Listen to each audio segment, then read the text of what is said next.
saudariku yang dikasihi Tuhan, jumpa lagi di dalam program Bagaimana Women of Wisdom. Bacaan Alkitab hari ini diambil dari Mazmur 5 ayat 1-4. Mazmur 5 ayat 1-4. Untuk pemimpin biduan dengan permainan suling, Mazmur Daud. Berilah telinga kepada perkataanku ya Tuhan, indahkanlah keluh kesahku. Perhatikanlah teriakku, minta tolong ya Rajaku dan Allahku. Sebab kepadamulah aku berdoa.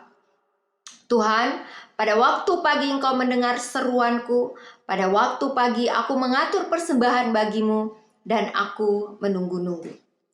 Saudariku yang dikasihi Tuhan, merasa dihianati, diperlakukan tidak adil, mengalami tekanan hidup, ketakutan dan kekhawatiran adalah pengalaman biasa yang dialami oleh semua orang, termasuk kita sebagai anak-anak Tuhan.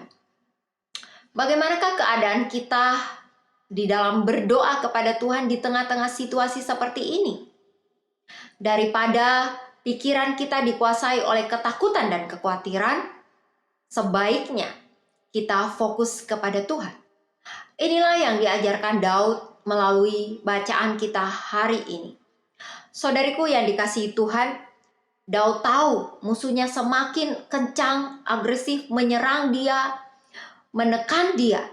Daripada dia stres memikirkan bagaimana menghadapi musuhnya, membalas dendam, mengatur strategi, yang dilakukan Daud adalah sebaliknya. Daud berdoa, datang kepada Tuhan. Alkitab mengatakan pada pagi hari dia menunggu-nunggu, dia menanti Tuhan, dia menyerahkannya kepada Tuhan. Daud menyebut Tuhan sebagai Raja dan Allahnya. Nah, ini adalah hal yang luar biasa saudariku, karena Daud sendiri adalah seorang raja. Tetapi dia mengakui bahwa raja yang sejati, yang menjadi penguasa atas raja-raja di dunia, atas siapapun manusia, atas alam semesta dan segala isinya, adalah dia, Tuhan semesta alam, Raja kemuliaan. Saudariku yang dikasihi Tuhan, apa yang dilakukan Daud ketika dia berdoa kepada Tuhan, itu menyatakan kebergantungannya akan Tuhan, keyakinannya akan Tuhan yang akan menolong dia. Dan tentunya hal ini mendatangkan damai sejahtera, mendatangkan kekuatan, penghiburan bagi Daud.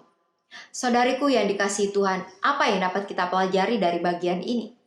Seringkali sebagai orang Kristen, apalagi wanita, ketika ada tekanan, kita merasa dihianati, kita merasa banyak sekali pergumulan di dalam hidup ini.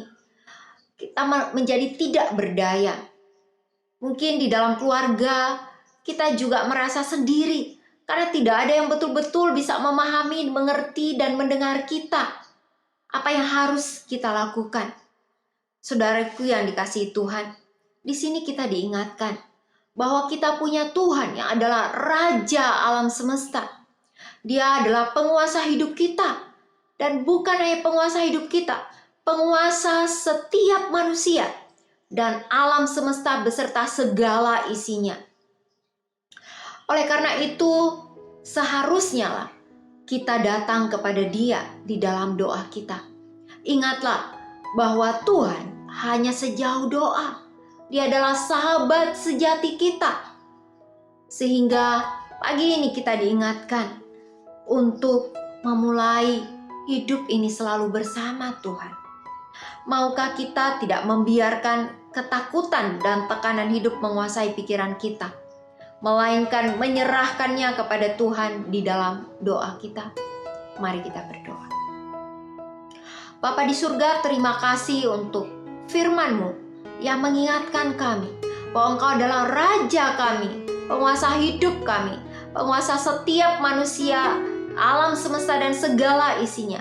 Dan seharusnya ketika kami menghadapi pergumulan hidup, tekanan hidup, baik itu dari sesama kami ataupun segala kesulitan-kesulitan yang kami hadapi, seharusnya kami datang kepada Engkau Tuhan, bersandar kepadamu, dan membiarkan kami boleh menikmati damai sejahtera, hikmat yang dari Tuhan memimpin kami kepada respon yang benar atas segala pergumulan hidup ini.